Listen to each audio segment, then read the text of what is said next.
Steve! Hey, Steve! I heard someone calling my name as I was walking through the expo. Turning towards the voice calling my name, I smiled. Hi, Tom. Haven't seen you around for a while.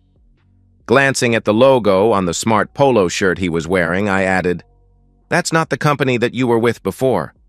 I hope it was a move up for you. A slight grimace came over his face. More of a lateral move. Anyway, how about we meet up later and catch up? He offered. Sure. I'll be done about 5 o'clock. I'll meet you at the hotel bar then. He confirmed, then headed back to his booth as I moved on. Tom wasn't what you would call a good friend, but in our business, you tend to run into the same people at most of these conferences.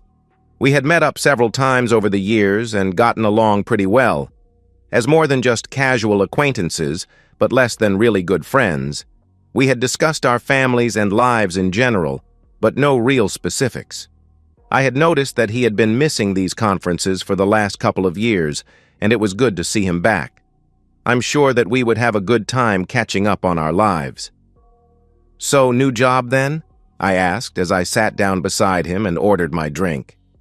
Yeah, I had a difference of opinion with my old company and we parted ways.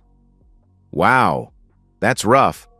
Is that why you haven't been to these conferences for the last couple of years? Yeah, I had to work my way up from the bottom again. It doesn't matter how much experience I had before, they want their longer-term employees that are more familiar with their products and services in the booth. Well, that does make sense. So, how have you been? What's going on in your life? How's the wife and kids? I asked, wanting to change the subject. His face turned dark. Jen divorced me, he replied. And because I had to move 3 states away for this job, I almost never get to see my kids anymore. Oh, that's rough. Did she find out about you being unfaithful? I mean, you were always bragging to all of us about all the married women you were seeing on your trips out of town. What was the name of the last one? Mary? I remember you talking a lot about her. You had been involved with her for a couple of months at that time. He smiled at that one. Yeah. Darn, she was attractive. She had been putting her husband off on having kids for a couple of months already just so she could enjoy her freedom. Are you still seeing her? Number. She suddenly stopped taking my calls and even blocked my number shortly after the last conference I attended. I think I met her once more. Then everything went to pieces. In fact, it was the evidence of her and me that Jen used in the divorce to invoke the prenup. That also cost me my job. They fired you for infidelity? I asked in amazement. Isn't that illegal? A look of anger came across his face. Of course they didn't fire me for infidelity. She had me served at the office just as we were about to have our monthly meeting.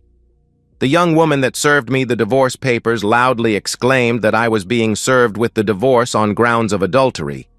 Her dad, the CEO of the company, then put his investigators in the accounting department on me and began reviewing all my expense reports for the last several years. Lunches, dinners, hotel rooms, everything. They even called up my clients to verify if I was actually having lunches and dinners with them at those times. Not only did they fire me for cause, but then they sued me for repayment. I still owe them about $10,000. He also blackballed me from the industry. Wow, that's rough, I commented. If he blackballed you, how did you get this job? It wasn't easy, he remarked. First off, I had to take a severe cut in pay. I have 20 years of experience, but I am being paid the same as a kid straight out of college. My base pay is terrible, so I have to put in about 80 to 100 hours a week just to make enough commissions to get by. Second, the owner of this company really doesn't like Jen's dad, so he didn't really care about the blackballing. Well, that's good for you then. At least you are making decent money and can pay your child support. That's not the worst part. Jen wasn't just out for blood. She wanted my complete destruction as well. Since the accounting office had all the receipts, they knew all the places, times, and dates. Her daddy hired a really good PI firm to track everything down. They found over a dozen other women that I had been seeing. Every one of their husbands got a package delivered to them. Of course, the lawsuits went nowhere, except to ruin my reputation. The problem was that several of the husbands got DNA testing on their kids. What's wrong with these women? I mean, if you are going to cheat on your husbands, you should be practicing birth control. 3 husbands sued me for back and future child support. I had to trade in my BMW for a used Ford Focus. Of course, I was kicked out of the house. It was in Jen's name, a gift from her father just before we got married. I now live in a tiny studio apartment in the worst area of town. I am working so much and have no extra money, so I have no social life. The only time that I can afford to drink is when I am traveling and can expense it as entertaining a client. My only hope right now is that Jen will marry the guy that I heard she is seeing and end the alimony payments. Heck, I'll even sign off on letting him adopt my children to quit the child support payments. It's not like I have the opportunity to see them now anyway. Wow, I remarked. Sounds like you really angered the wrong people. He was on his 4th drink by this time. I was kind of wondering if he would have enough money to pay his bar bill. Look, Steve, you and I have been kind of friends for years. I'm really desperate here. I really need a good sale. I can get you a really good price, and I know that there are a lot of our products that you can use. Get me a list of what you need, and I'll beat any other price that you can get on them. Darn. It was sad to see this once proud man begging now. Tell you what, let's just enjoy this evening, and we can discuss business tomorrow. After all, as you said, we have been friends for years, I offered. He smiled at that, thinking that he would be getting a good order from me. Okay, buddy. Now, I've been sitting here complaining about my difficult life. What's been going on with you? Well, Tom, the last couple of years have for me been remarkably similar to your life, with a couple of differences. Really? He asked in wide-eyed amazement. Yeah. You see, I got divorced as well. Thankfully, we had no children yet. Were you cheating on her too? Number quite the opposite. You see, I was sitting in a bar much like this one, talking to a client. I overheard some braggart talking about all the women that he was seeing on the side. I was just laughing most of it off until I heard him talking about one particular woman. That got my attention. When I got home, I installed cameras in all of our rooms, monitored her phone, and put GPS units in her car and purse. It didn't take long to catch her cheating on me. I managed to get video of her with the scoundrel. He was listening to me with rapt attention. He was a bit too drunk to catch the subtle hints in there. What did you do? He asked. I went full-on revenge. Actually, it was multiple revenges. I not only exposed her, but I decided to expose the scoundrel as well. A glimmer of something passed through his eyes. Maybe something was getting through the fog of the alcohol. Hey, you know? In all the years we've known each other, we've never shown each other pictures of our families, I exclaimed. Here's a picture of my ex-wife, I proclaimed as I pulled up a photo on my phone. His face immediately went pure white. But that's... He sputtered. Yeah, I agreed. That's the woman you were bragging about seeing at the last conference that you attended. You! He accused. Yep, me. You ruined my life. I couldn't help but laugh. Well, you did have an affair with my wife. You should know that actions have consequences. It was just an affair, he pleaded. It didn't mean anything. Actually, it meant everything. I didn't know that she was your wife. Doesn't really matter. You knew that she was somebody's wife. Besides, you knew that you were also married. You remember that vow to forsake all others? Some of us take that seriously. It was really sad to watch the guy fall apart and begin crying there in the middle of the bar like that. Okay, Tom. Get yourself together now. There's a bit more information that you really need to know about. I told him. Really? How much worse can it get? He asked. Well, a lot worse, actually. The good news is that everything else has already been put in place and is already in play.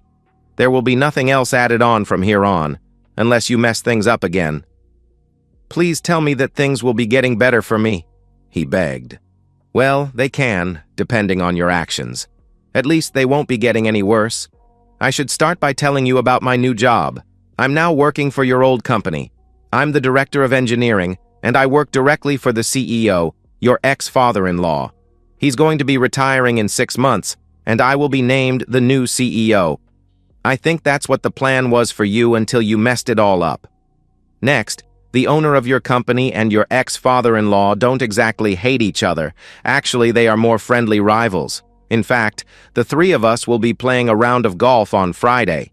Stan, the ex-father-in-law, realized that without a job, you wouldn't be able to pay his daughter the court-mandated alimony and child support.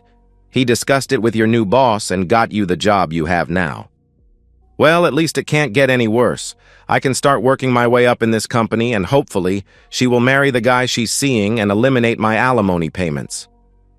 Yeah, I wouldn't count on that too much. I seriously doubt that you will be moving up in your company. Sure, you will be getting your annual cost of living raises, but you will remain at your current position. Nobody trusts you enough to promote you. I let that sink in for a couple of minutes. Then I continued. Oh, let me show you a couple of pictures of my new fiancée and her kids. I pulled up another photo on my phone. I think that it was a bit of a shock, because it took him a minute or two to react. That's your ex-wife. Yes, I confirmed. And these are your children. My children? Yep. You know that they are now calling me Daddy? I guess that since you haven't been able to see them for a couple of years, it is probably natural. I am the only adult male in their lives now. You're dating my ex-wife? He exclaimed. Actually, we are engaged, I replied. Our wedding is planned for April 2027. He thought about that for a minute. Then it dawned on him. Wait a minute. My last alimony payment to her is in March of 2027. Yes, I know. She refused to marry me before then. She wants to collect from you for all she can. You really should have known better than to anger an Irish redhead. You got a double shot of anger management issues there. You got that famous Irish temper, then the famous redhead temper on top of that. That's a bad combination. I thought we were friends. How can you do this to me? Well, I thought that we were friends as well. That is, until I found out you were having an affair with my wife. But I didn't even know she was your wife, he complained. Doesn't matter.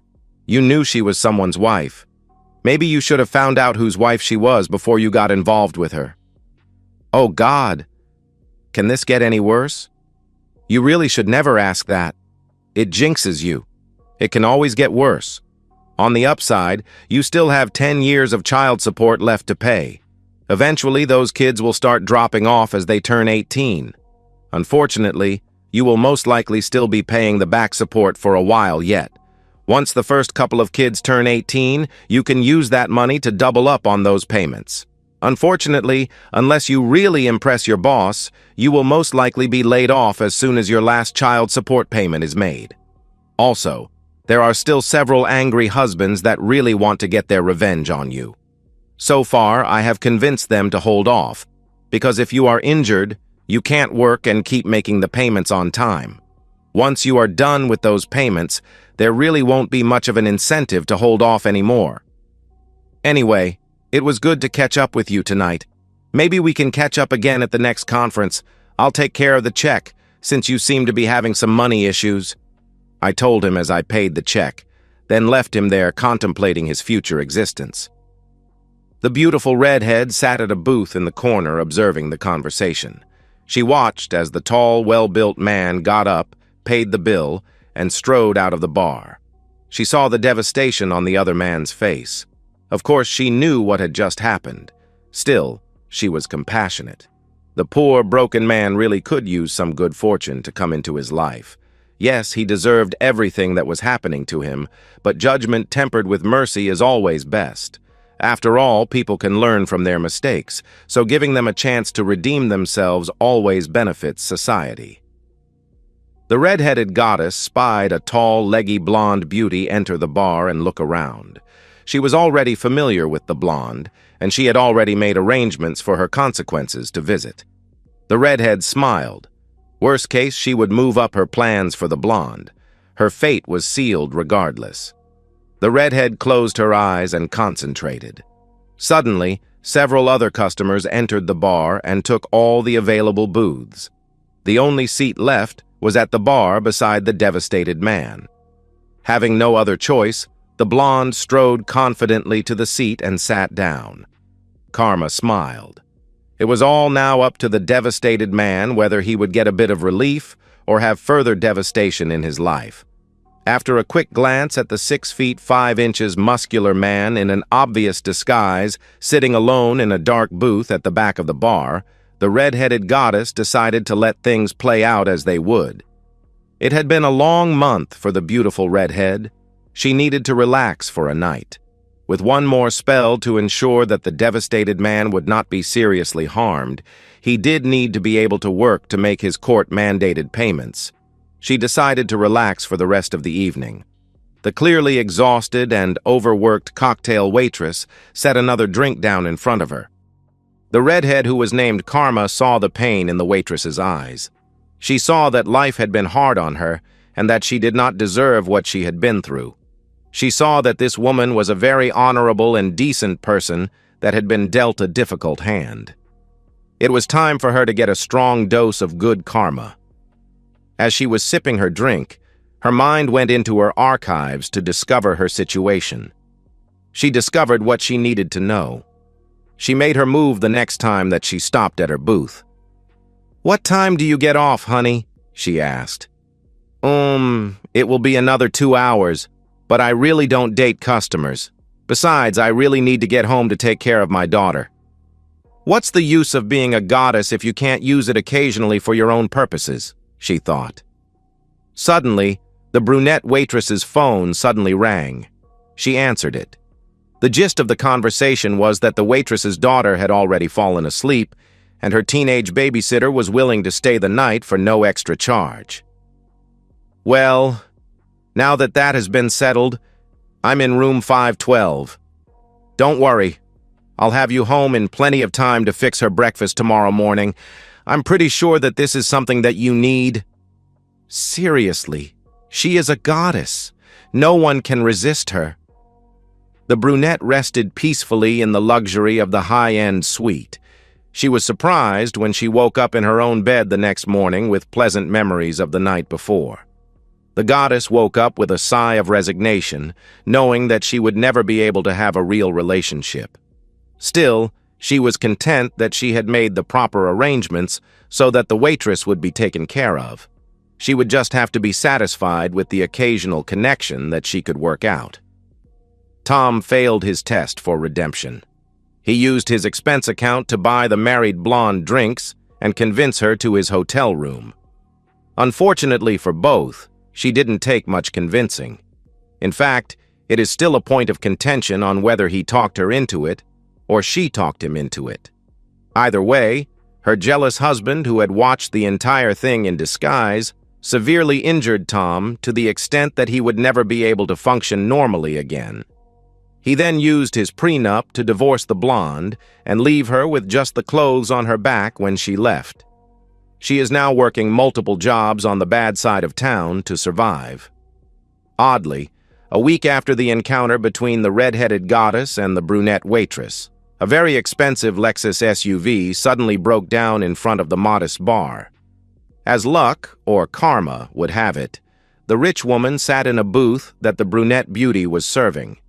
Through a series of odd circumstances, the rich woman ended up sitting in the booth for several hours before her car was towed.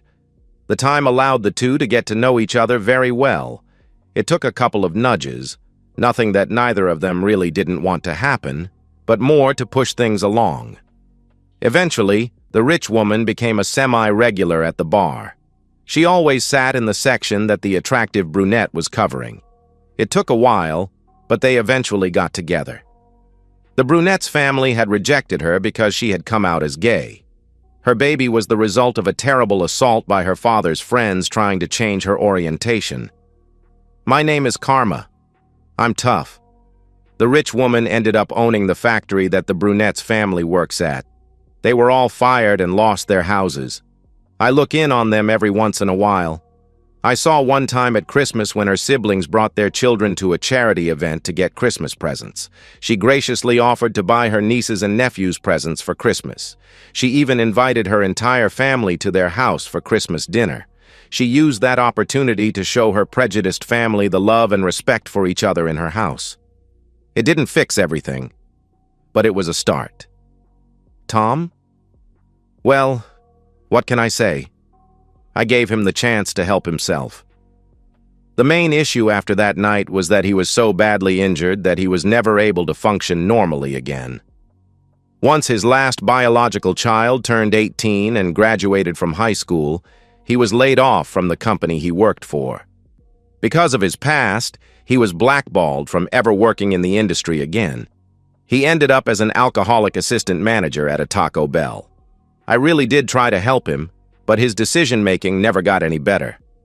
What can I say? I really am tough. The blonde?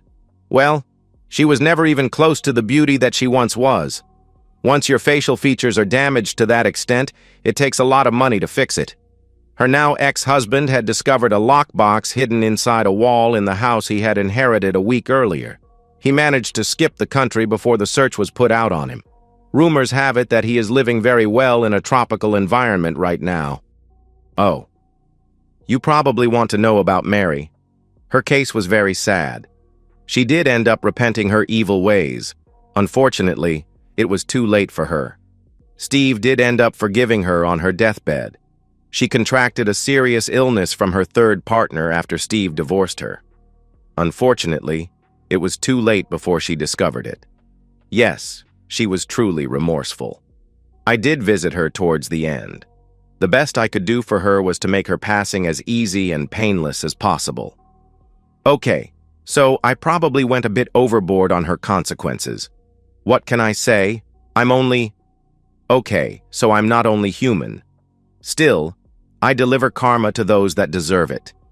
Yes, I made sure that her lawyer was incompetent. Yes, I made sure that her ex-husband could manipulate their finances to his advantage. Yes, I made sure that the prenup could be fully enacted.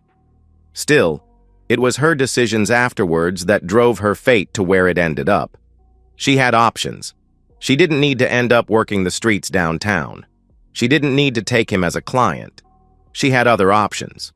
Okay, I did use her to give bad karma to another of her clients. Of course, I was careful that his wife had already stopped being intimate with him. She is doing a lot better now that she divorced him, BTW. Anyway, this should close this chapter. Everyone pretty much got what they deserved. Some got more than they should have. But that's just the way things go. Anyway, I have other things to do right now. Some jerk is about to try to con an innocent widow out of her life savings. Yes, I much prefer to dispense good karma, but every once in a while, I really enjoy giving jerks exactly what they deserve. I have multiple looks, but I much prefer my normal look as a petite redhead with green eyes. Look around wherever you are if you are thinking about doing something wrong. You might want to think twice if you see someone that might look like me in the near vicinity. Maybe I'm watching. And so, we've reached the end of today's story.